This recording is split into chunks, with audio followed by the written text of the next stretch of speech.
welcome to this episode of Think Business. Looking forward to talking with Susie Taaffe. You're Susie, the CEO and founder of Skanties, an adaptive fashion brand at the forefront of the anti-shapewear movement. With decades of experience, you've been working as an engineer and having designed and manufactured your own maternity clothing brand. You successfully launched Skanties in the Australian market in 2019 as a single mother of 3 young children. Having launched that in the U.S. market in 2023, you continue to expand this global movement. It's great to have you on the show, Susie. I'm a business coach. I work with solopreneurs to Fortune companies all over the globe, and I work with people who are successful and stuck and get them unstuck. So I always like to start off and talk to people about, Susie, where's a recent stuck point that you've had in your business, and how have you gotten unstuck?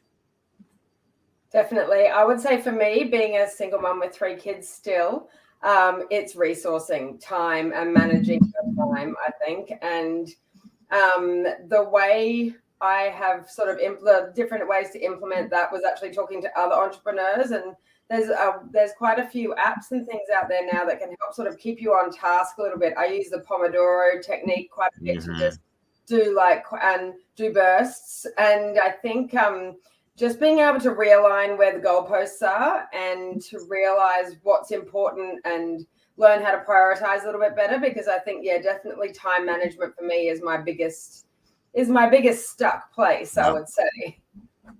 Yeah, time management is always a tough one, and prioritizing. One of the things I do a lot of time management keynotes and training. It's one of kind of a crowd favorite that I do. But prioritizing is always something that's really difficult for people. And one of the things I always recommend is, create your priority list in order. Sometimes people have them all over the place, but I think it's really, really important to kind of keep them in order. I know it sounds so simple, but it's something that people, I think, sometimes forget. All right, so let's, thanks for sharing that. Let's talk about you. Let's talk about your business. Take me back to the roots of it as you manufactured your own maternity clothes, which sounds like it kind of morphed into then starting your company. Yes, so I've sort of bounced all over the place business-wise. The maternity clothing company was actually to get me out of chemical engineering. I wanted to pivot from that and had thought I would go actually into finance area, and maternity clothing ended up being it, which we were in our early 20s. Me and my sister ran the business. And I suppose when I look back on it in hindsight, it was just the best initiation of fire into like the real world. We were over in China that was early sort of 2000s. It was before smartphones were invented. So if you can imagine China back then, it was a very different place to work in. And we used to have an apartment in Guangzhou, it's like the 3rd largest city in China. And navigating our way around there, you just had to build so much resilience. And I always said it was the best university you could have ever gone to. So I think that has sort of just, we did the maternity clothing, and then the GFC closed that business down because we were mostly wholesale. And so lots of mum and pop stores were going out of business because everyone had clamped down on spending, and maternity clothing was probably a luxury item.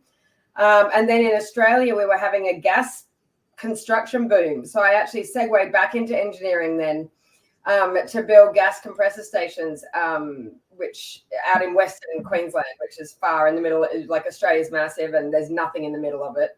And so I suppose what that really did was just solidify all of those tricky logistics and manufacturing issues that you have in a country that you don't speak the language. It kind of goes the same when you're doing it out west in the middle of nowhere, and all of a sudden you're speaking to welders and things like that. Like, obviously I'm not a welder, but you have to learn how to interpret things and get messages across. So it was very similar. So it was actually my marriage breakdown that saw the beginning of Skanties, and I had actually worn the product myself. I made it 7 years ago before I even thought it had commercial viability.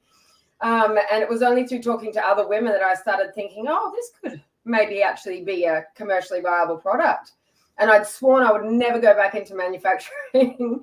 And then I had the demise of my marriage, and I had a few big life lessons, and I really wanted to do something I was passionate about. and I'd identified this product could really help women. So I decided to pivot back into manufacturing, but that's why I swore I'm just doing one product at the moment, one product and going narrow and deep in that one product, and expanding countries instead of when we had the maternity business, we had enormous ranges and they took a lot of work, and so I just swore I would never do that. So a very interesting journey, zigzagging everywhere. Yeah, well, you know what, business success in business is never a straight line, even though I think sometimes people think it is. But talk about a little bit, a couple things I want to chat with you about.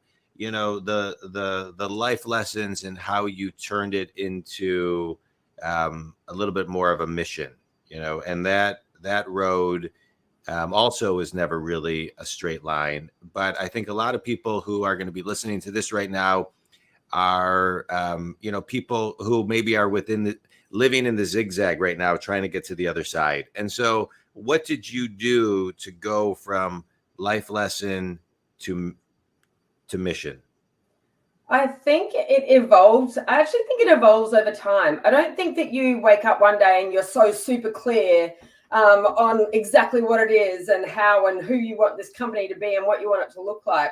I think it actually I think it comes from the little dips in the down times when you actually have to dig deep and you have to really find why are you doing this. And so I would definitely, at the beginning, I had some huge, major setbacks, and talking about zigzag downwards, like huge setbacks. And I had to really dig into the why and is this really, am I supposed to be doing this? And the fact that it was helping women feel better about themselves, to me, that just has to be sort of like, it has to be divinely guided, that a product that's going to help someone feel better about themselves just has to work. The market is out there. I know it is. And so it's just finding that, and it's a service-based mission. I've listened to like Gary Vee, and I love how he sort of steps up every day and he's like, how can I help you? How can I help you? It's like, we're here. How am I here to serve you? Like, and focusing on it's a product of service. And so it's not even just the product. The product is probably about fifth down on our messaging. In fact, in my marketing, etc., I often even forget about the product. I'm so busy trying to give encouraging messages to people to appreciate the small things and to appreciate how far they've come.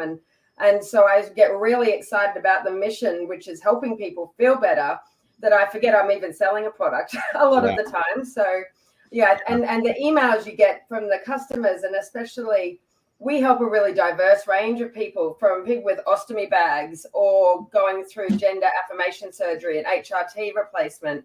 And so lots of and IVF and miscarriages and hysterectomies and there's a broad range of stuff that is a real mentally challenging and mentally hard to overcome. So like all of that has just reinforced our mission to just make people feel better every day. Yeah. You know, it's amazing when you're in alignment and you're very heart-centered, you know, what can come from that. And so as you look at kind of the landscape of business, you know, I think more businesses are going to be moving in this direction, right? Companies talk a lot about it, but I think we're going to start to see more and more of people in full alignment with companies they start and the people that work within it. In a post-COVID world, people want that. People want to be aligned with the businesses.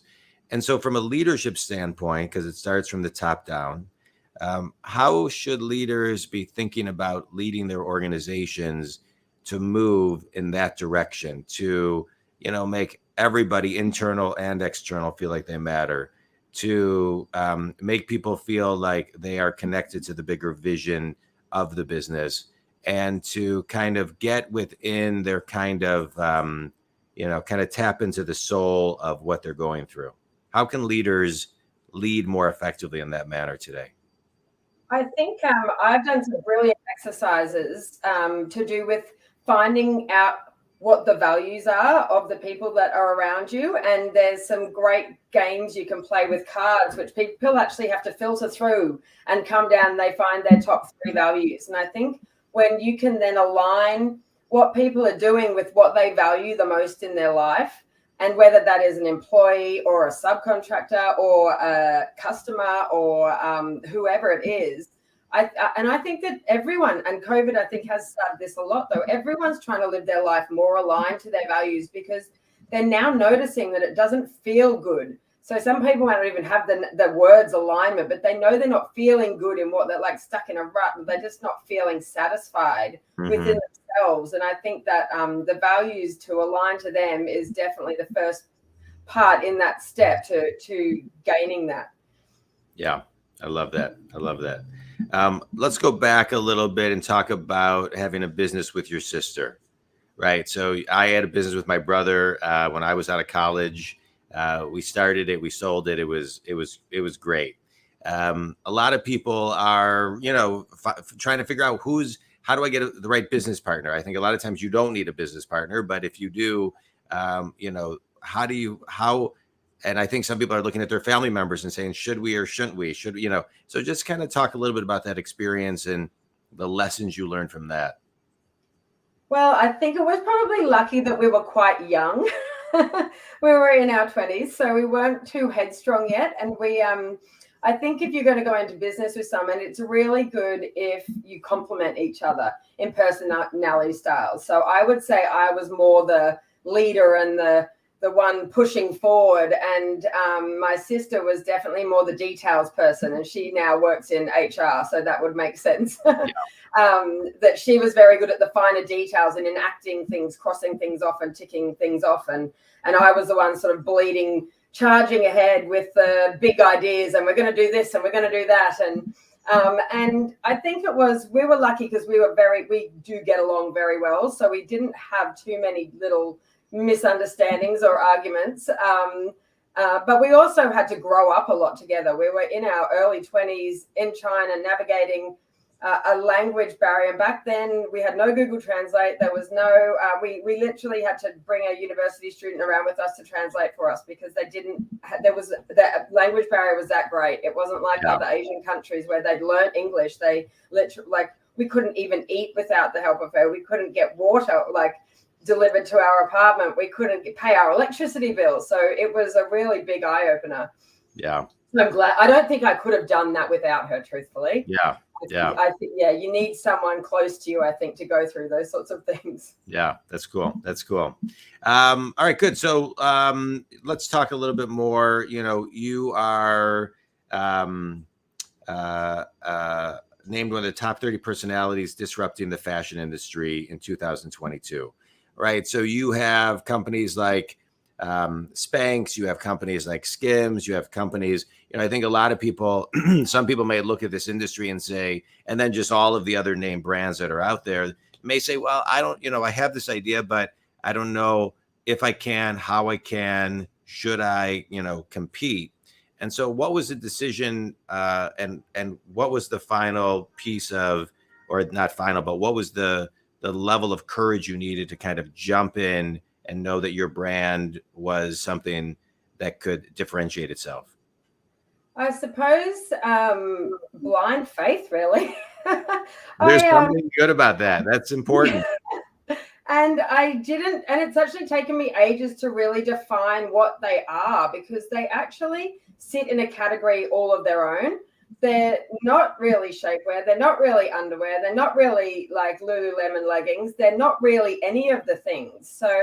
So that's why I define them as an anti-shapewear, because they can be worn where you'd wear shapewear, but they're not shapewear because they're not tight. They're not compression. And they give you a smooth line. So my engineering brain, when I was designing them, I was like, how can I get the structural displacement of the pressure so you get the smooth lines without actually needing to be compressed? And so going back to the old yoga pants, which came out in the 2000s, and I remember they were so huge amongst women because we're like, what are these comfy pants that have got? And it's because they have the waistband. The pressure is displaced over a larger surface area. So instead of it being tight in one spot like a stocking or something, it was displaced over it. So just using little tricks like that to get the same achievement without the compression. And so the disruption of the fashion industry is just didn't we throw the corsets out in the 1920s? Like, aren't we like sick of squashing our bodies into shapes that they're not physically supposed to be? And I think the mental health, I've got daughters and a son, and I am so focused on body positive talk and language and energy in our household, because I really think we've just got to stop showing them that they're always supposed to be 2 sizes smaller than they are. Yeah. So I think there has to be a huge shift in the fashion industry, just to like help with the mental health of everyone, really. Yeah. Thank you for that. What's a way that you suggest, people do that? How do people get started? You look at Instagram, you look at Facebook, I mean, all social media platforms. And it's everybody looks perfect. I think I think you have to catch yourself daily. I think you have to be really smart, and you have to curate your feed, and you have to see the people that are talking about calling out the poses that are fake, calling out this is how one person looks in one photo, and in the exact same day I can look like this in this photo. Yeah. Just to start educating, and then you can clean up your feed as well by unfollowing the ones that make you not feel good. Again, that same sort of thing. If it doesn't make you feel good, stop looking at it. Yeah. And that can also go for like flashy luxury items and things like that. Whatever doesn't make you feel, I think we really have to tap in with what makes you feel. If something's not making you feel good, move away from it. And just let yourself be guided that way. Yeah, that's great. All right, let's do a quick speed round. Susie, you ready? A book, a TED Talk, or an article that's had a big impact on you? Oh, I love The Body as the Barometer of the Soul. It links all of the emotional relationships to physical ailments. The Body is the Barometer of the Soul? Yes, by Annette Noonkill. That sounds intense. All right, good. Really interesting. Yeah, that sounds great. Best piece of wisdom you've ever received?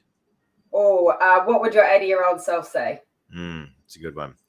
Finish this sentence. One thing everybody can do to tap into their next level of heartfelt leadership is? Breathe.